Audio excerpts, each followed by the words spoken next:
What up, folks? It is IRGT85. Hope everyone's having a great day, but of course, we've got video game news to talk about. A couple stories floating around that I definitely want to go over with you guys. So if this is your first time on the channel, be sure to hit that subscribe button. Be sure to like and share the video as well. But without any further ado, let's get into what's going on in the world of video games. And we're going to start things off with a game that was originally supposed to come out in December.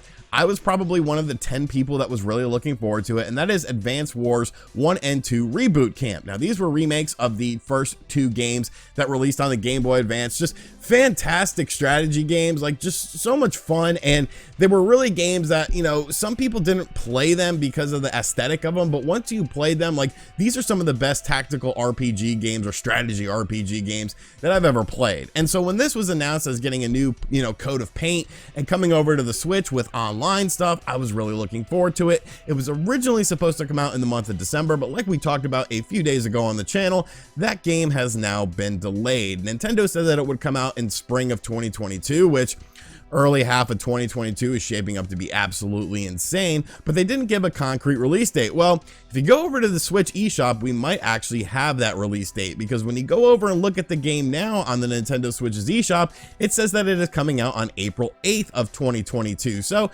that's actually kind of a longer delay than I thought it would be. Obviously, something is up with this game. I'm not quite sure what it could possibly be. When you look at the aesthetic of it, like, obviously, it's a nice clean aesthetic, but I don't think it's necessarily pushing the hardware super hard or anything like that.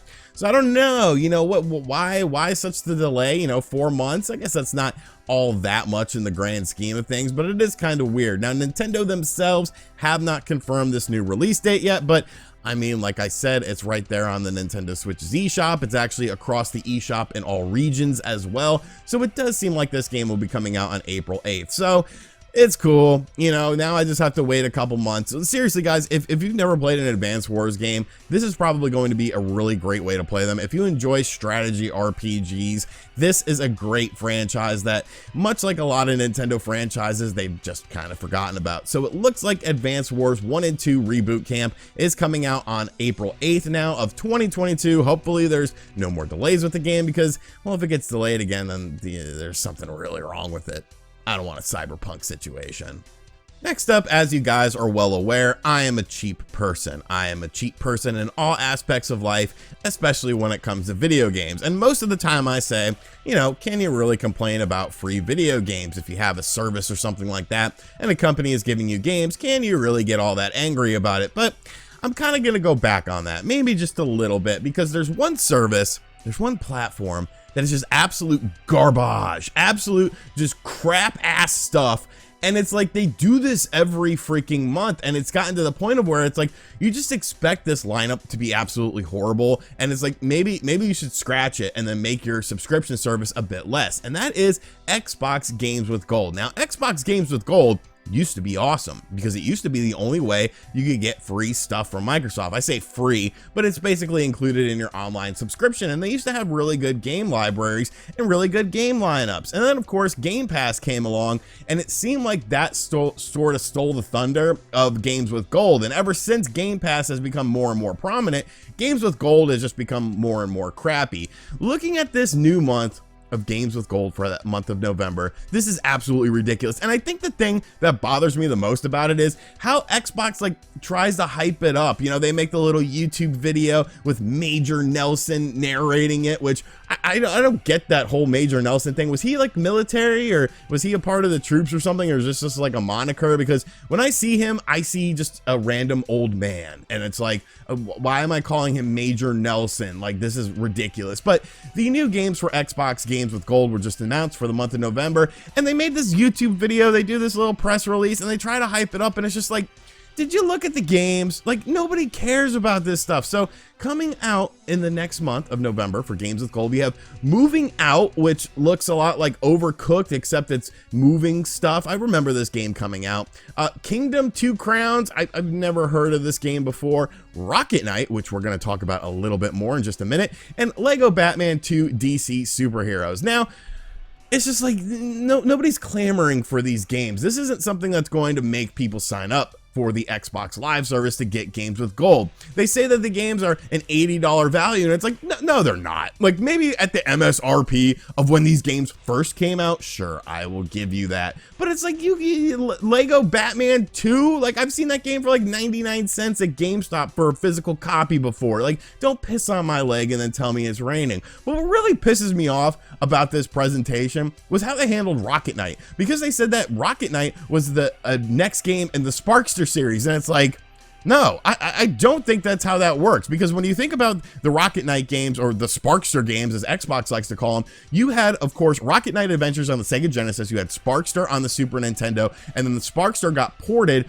over to the Sega Genesis as well. But Rocket Knight Adventures was the game that everyone talked about. The character's name is Sparkster, so it's not the Sparkster games, it's the Rocket Knight Adventure games, or the Rocket Knight franchise, because this game is called Rocket Knight. If this was a Sparkster game, they would call it Sparkster 2 or something like that. I don't know why. That makes me so angry, but it made me very angry watching that video. And you could go look at it on Xbox's YouTube channel.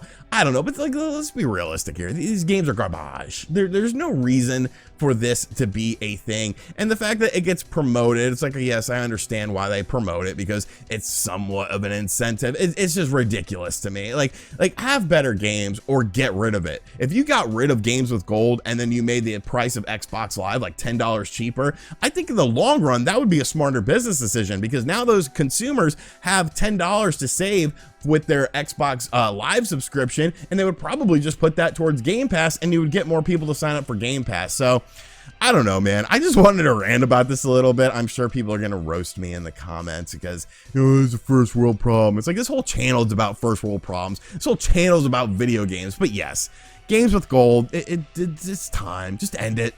Just end it. And finally, the real reason why you're here, Goldeneye 007, potentially coming to the Nintendo 64 Switch Online service. And this is something very exciting for me, because when you think of the N64, you pretty much think of two first-person shooters if you are talking about the multiplayer aspect, at least in my circle of friends. And that would be Goldeneye and Perfect Dark. Now, if you had to choose one of those games, a lot of people would choose Perfect Dark. Now, Perfect Dark technically is the better game, and it makes more sense to come to the Switch Online service because, well, you don't have to worry about things like licensing fees and whatnot as far as a movie is concerned. This is strictly a video game with a brand new story, a brand new character. You're not worrying about movie crap or anything of that nature. So it seemed like this would make sense as to be the game that would come to the service. However, it is a mature rated game. So would Nintendo really want to put a mature rated game on their N64 Online service? None of the games announced thus far are mature rated games, and there's quite a variety of mature rated stuff on the N64. So it was kind of weird to think about it, but it made more sense than Goldeneye. But now it looks like it is Goldeneye. And I am a fan of Goldeneye more so than Perfect Dark, strictly because of nostalgia. You know, I have way more nostalgia for Goldeneye than I do Perfect Dark. I didn't play Perfect Dark nearly as much. Goldeneye was like, yo, get that Mad Dog 2020s, you know, get the King Cobras out, you know, get the blunts out. We're playing Goldeneye. And it was just a fantastic time, you know, the little box on the screen. But why are people thinking that Goldeneye is going to be the game now? Because this is a game that obviously it wouldn't make sense from a business perspective because of all of the licensing stuff. So why do people think that Goldeneye is now coming to the N64 Switch Online service? Well, it has to do with the recent unbanning of the game in a country, that country being Germany. Now, basically back in 1998, Germany banned this game because it was harmful to young people and things of that nature. But of course, as time has gone on, like, you don't really think of Goldeneye as a game that's really harmful to young people. I mean, it was rated T for teen anyways. Like, I don't know, Germany, I guess they're just weird with their media and their video games and things of that nature, but they do love David Hasselhoff. R.I.P. Norm Macdonald, you are a great person and a hilarious person. But basically, this game was banned back in 1998. Well, recently, like within the past little bit, Nintendo actually utilized one of their publishing partners in Germany to unban this game in that region. So why? Why would you do that? This isn't something that you could just simply do, like send a nice little letter to, you know, the German president or whatever they have over there and be like, yo, man, let's unban this game. No, this is something that you probably have to go through a court system for. This is something that you had to spend money, time, and effort into to have it unbanned. But Nintendo, via one of their third publishing companies over in Germany, actually went through all of this manner to get this game unbanned. And now this game is unbanned. So why would they do that? Why would they do that? You have to look at reasoning behind things, and you have to look at logic. And to me, it definitely looks like Goldeneye 007 will be coming to the N64 Switch Online service.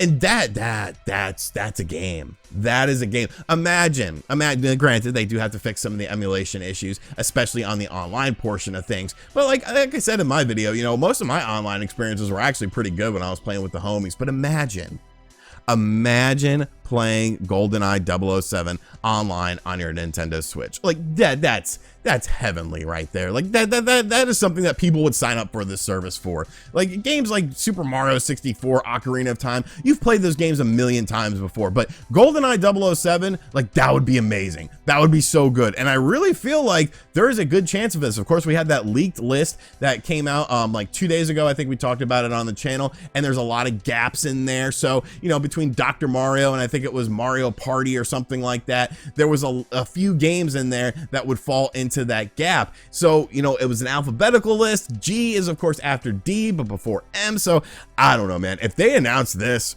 for the Nintendo Switch Online service, it's like, okay, you know what? Like this, you did good here, Nintendo. You did good, but get that emulation right, because I don't want to be playing no GoldenEye online with the boys. You know, I'll probably bust out, you know, a King Cobra myself and drowned in malt liquor. You got to watch out for King Cobra.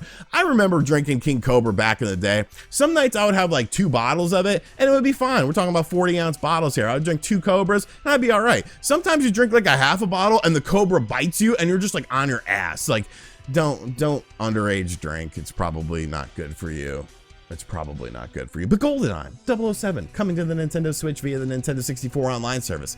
Very exciting stuff. Alrighty, so that's going to do it for today's video. I hope you guys enjoyed it. Be sure to give me all of your feedback in the comments section down below. If you missed yesterday's video, make sure you guys go check it out. There is a arcade preview in that video. I have a lot of reviews coming up, actually, because it is towards the end of the year. Sponsors come out of the woodwork. I'm working with World War Z on the video, which surprisingly, that Nintendo Switch port is a freaking banger. Like, very impressive stuff. I'll be doing something with Shin Megami Tensei 5, and I got an Evercade Versus that we're gonna check out. I'm probably gonna play with that over the weekend, have something for next week. I got an II Arcade I gotta check out. So a lot of sponsor stuff, a lot of stuff that people have companies have sent into the channel, so be on the lookout for those videos. And as always, thank you for watching this video. If you are new to the channel, be sure to hit that subscribe button, be sure to like and share the video as well. And as always, I'll catch you guys on the next one.